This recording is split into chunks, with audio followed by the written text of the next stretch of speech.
Good afternoon. This is GE 6102, the Contemporary World. Today's topic is the market integration.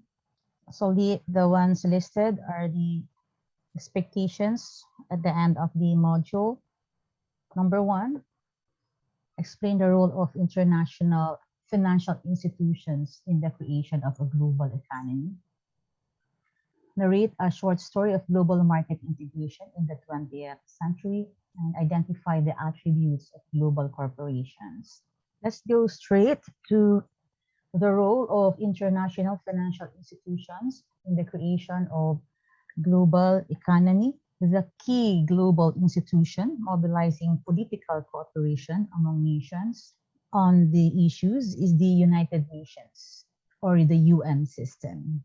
However, the mobilization of economic and financial cooperation, including issues related to the transfer of resources, is one of the key responsibilities of the international financial institutions. So together, these two, UN and IFI, make up the bulk of the global governance system in place today. So based on the topic for today, which is the market integration, just focus your thought on the market integration as we give meaning or give the definition of some of the following financial institutions. The international financial institutions that provide financial support and professional advice for the economic and social development activities in the developing countries, such as Philippines, and promote international economic cooperation and stability. The term international financial institution typically refers to the International Monetary Fund and the other five multilateral development banks, or we call it MDBs. The World Bank Group, the African Development Bank, the Asian Development Bank, the Inter-American Development Bank, and the European Bank for Reconstruction and Development. The last four, African Development Bank, Asian Development Bank, Inter-American Development Bank, and European Bank for Reconstruction and Development, each of them focus on a single world region and are often called the regional development banks. However, IMF and the World Bank, in contrast, are global in scope. They are also specialized agencies in the United Nations system, but are governed independently of it. So all international financial institutions admit only sovereign countries as owner members, but all are characterized by a broad country membership, including both borrowing developing countries and developed donor countries. And so membership in the regional development banks is not limited to countries from the region, but include countries from around the world. So each international finance institution has its own independent legal and operational status. But because a considerable number of countries have membership in several IFIs, a high level of cooperation is maintained among them. And so, to say it broadly, International Monetary Fund provides temporary financial assistance to members to help ease balance of payments adjustment. However, the MDB, the multilateral development banks, provide financing for development to developing countries through the following: long-term loans with maturities of up to 20 years based on market interest rates. To obtain the financial resources for these loans, MDBs borrow on the international capital market and then relend to borrowing governments in developing countries. It could be a mediator for something like that, or it could be very long-term loans, often term credits with maturities of 30 to 40 years. at interest rates well below market rates. These are funded through direct contributions by government in the donor countries. And also grant financing is also offered by some MDBs, mostly for technical assistance, advisory services, or project preparation. Now, to make it more interesting, let us discuss how the global market integration started. Or if you will read your module, it discusses about the history of global market integration in the 20th century. But for now, we shall be discussing the most recent that you could say that global market integration did not happen overnight because it was the result of the establishment of the global economy that neutralized or homogenized of trade and commerce. Before the trends in globalization of the 20th century, which we discussed last time, international trade and exchange of goods and services were already practiced. Some researchers, market researchers, see that the cities and countries were able to extend their network or reach beyond borders and the patterns of trade because of the development in shipping and navigation, which actually was also the very first medium during when it was discussed in the module through the history of global market integration that um, because of the European ship technology and navigation during the time of some voyagers during that time. And so it's quite similar that we could say that the development of this trade and technology was because of the shipping and navigation. And so they say that it was noticed in the development of maritime transport throughout history. And it's really it's still thriving. That's why probably you have your parents or fathers working as a seaman that they tend to transport bulk products. And so looking back, colonialism and imperialism rose as the new days of putting order the economic interrelationship among the countries. No? And so they say the Spanish government in the 1600s, for instance, made use of its colonies as suppliers of its resources for trade, like the Philippines and Mexico. And so the integration of the global market started when the big American corporations began to show up, to emerge after the Second World War II, or the Second World War. With the rise of new conglomerates, you might have heard of or your parents might have heard of the International Telephone and Telegraph, Avis Rent a Car, Continental Banking, Sheraton Hotels, insurance companies such as the Hartford Fire Insurance. And so later on, Japan and Europe followed suit.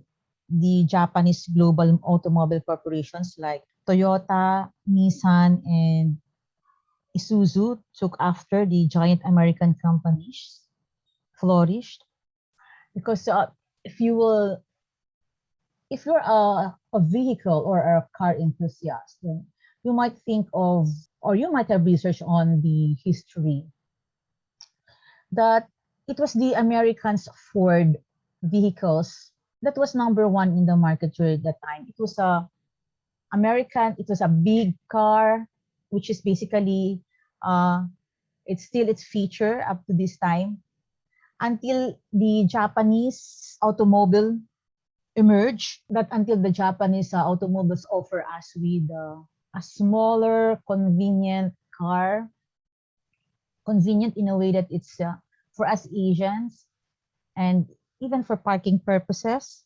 But also these are companies that prosper as the primary and global markets. And you might have heard of Renault Automobiles, a French multinational automobile manufacturer. This was also used to help in the military post-war operations. And so the rise of the American, the Japanese, and European global corporations paved the way to further development of international trade.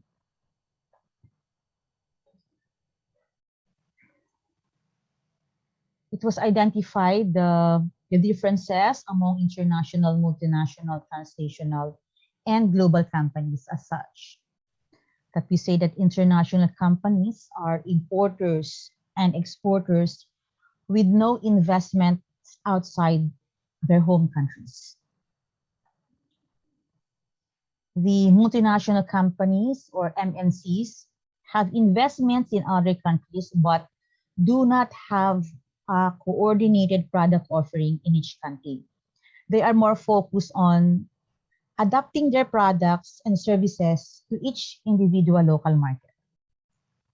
Global companies have investments and are present in many countries. They typically market their products and services to each individual local market.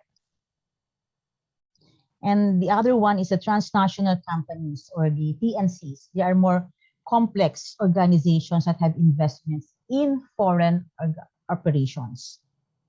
They have a central corporate facility but give decision making, research and development, and marketing powers to each individual foreign market. So the American corporations operating internationally they have the advantage after the war because they do not have competition.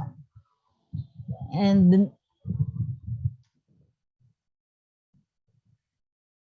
they were actually they have the capacity to produce, they have the capacity to organize, they have the capacity to distribute products because America was not really devastated by the war.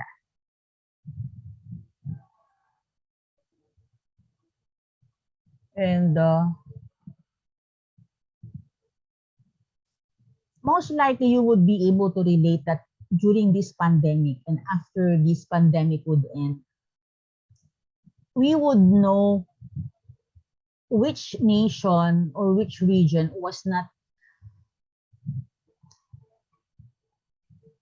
totally devastated by this pandemic because we would really know how their economies would thrive after this pandemic or even during the pandemic. And so they say that in 1974, global economic actors were the multinational companies. They were described to be a particular corporate form to dominate global production and even the exchange. And during this time, the emergence of the international, multinational, the global, and the transnational companies in the US, in the European Union, and the Japan as the triad.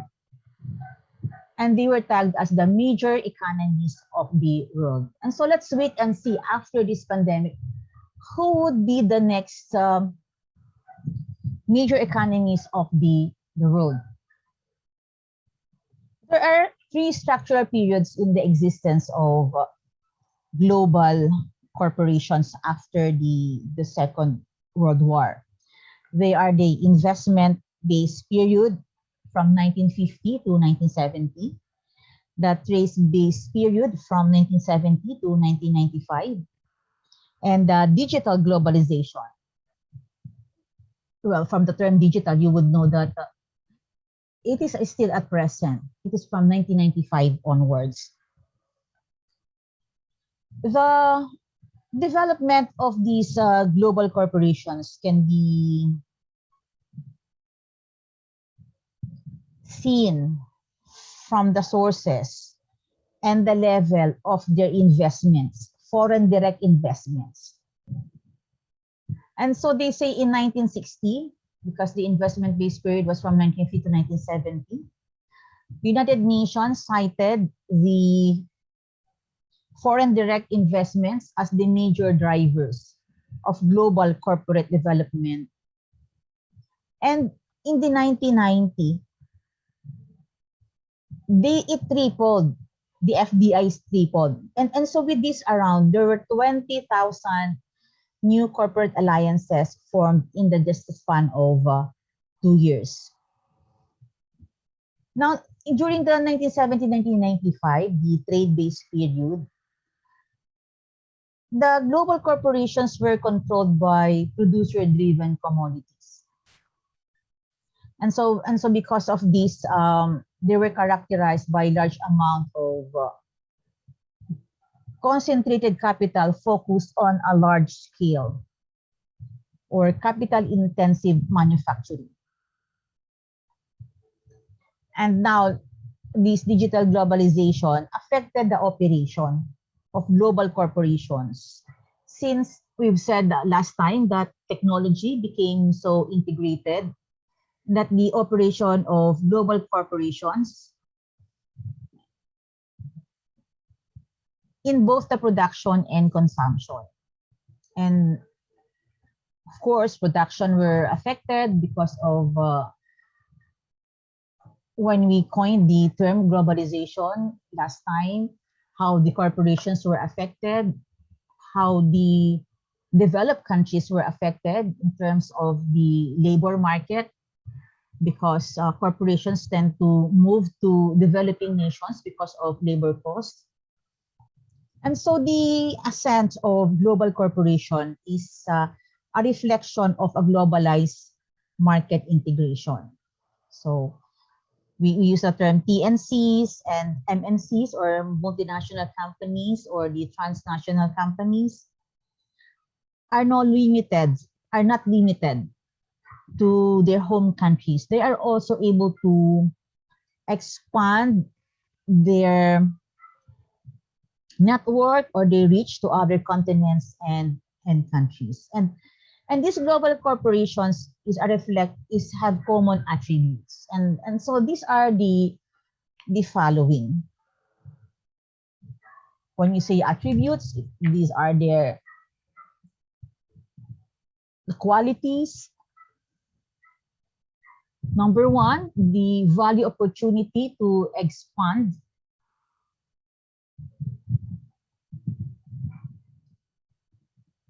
High growth companies view international market as untapped markets full of potential. And these are the companies that become successful on a higher scale than those that shy away the growth of their company by not seeing the value in this opportunity. So global corporations see the value and the opportunity to expand. They understand different cultures. Like American countries that have a strong presence internationally often have a founder or leading executive on their team who is from a foreign country or a first generation American. Later, we will be discussing this under the topic global migration. And these executives where the experience helps prioritize the global market and answer any unknowns. And companies without this knowledge should research and understand the different cultures that are tapping into in order to be successful in not only building key relationships, but also connecting with the right consumers as well. Next is turbocharged by the internet. Global corporations are turbocharged by the internet because companies that invest in the internet and produce web-based products are more likely to grow globally because there is less money involved in their international expansion. And the most successful of this business is the Amazon online selling, right? And we could say that, yes, They grow, but we also need them. Your Shopee, your Lazada, or yeah, these two monopolize basically the online selling during this pandemic here in the Philippines. And you know, Amazon, of course, you know this company is solely based on the internet and was able to reach a global market with this. Global corporations carefully choose international partners because they say that choosing the right partners to help you grow your company in other countries is really vital. Because without the right people to vouch for you in that country and build trust with the consumers, becoming the market leader could be close to impossible. So again, this means companies must be aware of different cultures and business practices among countries in order to connect, be efficient, and stay on the same page as their network. Example,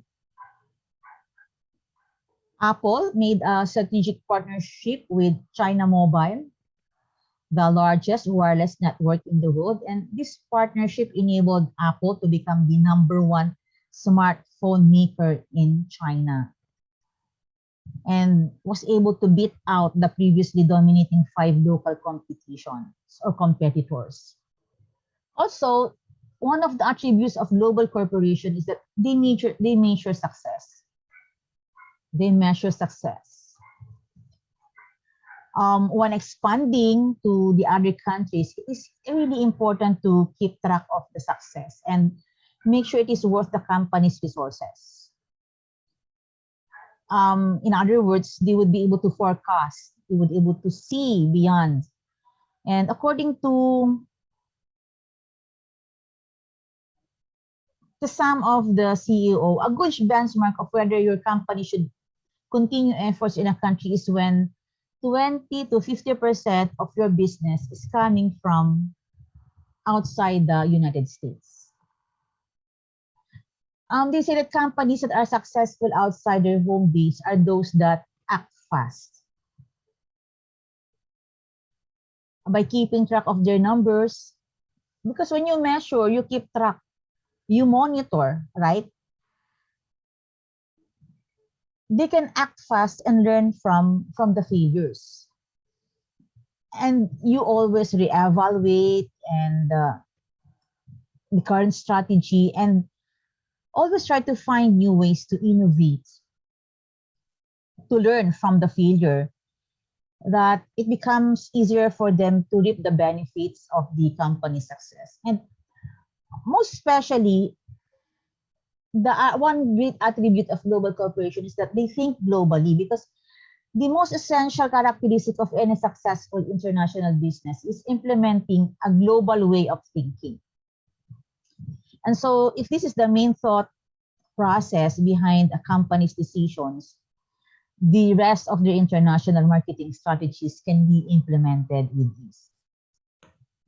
And so to cover it, if companies support and welcome globalization, it becomes intertwined with their culture. Employees become globally minded. Engineers build software with other countries in mind, and the rest of the team follows. Note that going global is the key to ensuring your company's growth and future are indomitable.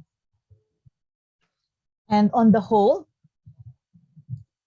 international financial institutions play an important role in the social and economic development programs of developing and transitional nations. The IFIs are instrumental in the functionality of the global economy, which is reliant in the global corporations. And so that ends the discussion on our topic for today, which is the market integration.